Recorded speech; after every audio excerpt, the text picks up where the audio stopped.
Here's 5 things I've learned as a married man.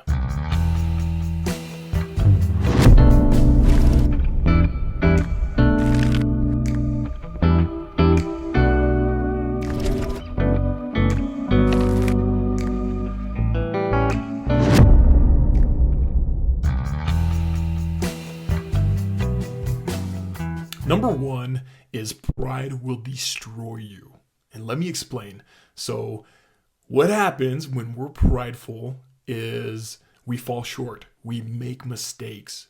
We do things wrong in our marriage. And pride tells us differently. So we keep making the same mistakes over and over and over again until it gets so bad that we're finally choked down that humble pie and humble ourselves enough to change. And what happens is sometimes it gets so bad that our marriage could be destroyed because of our pride. But if we approach things with humility, and if we become adaptable and teachable from our spouse, let our spouse teach us and help us to adapt and overcome, things that aren't working in the marriage, then humility will save your marriage when pride will destroy it. We overcomplicate things. Sometimes we overcomplicate things so damn much that makes life so much harder than it has to be. I mean, if it's not going to matter 5 years from now, why spend more than 5 minutes worrying about it?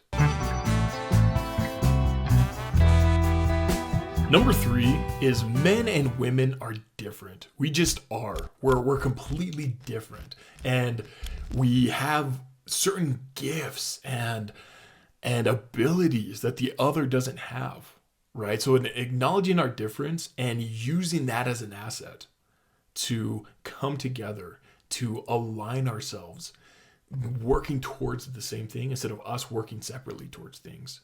Your ambitions, your dreams, your hopes, everything, when you have it aligned with a partner who is different than you, which is awesome, then it's so much easier to move forward. Laziness and stagnance is not going to fly in your marriage. It's just not.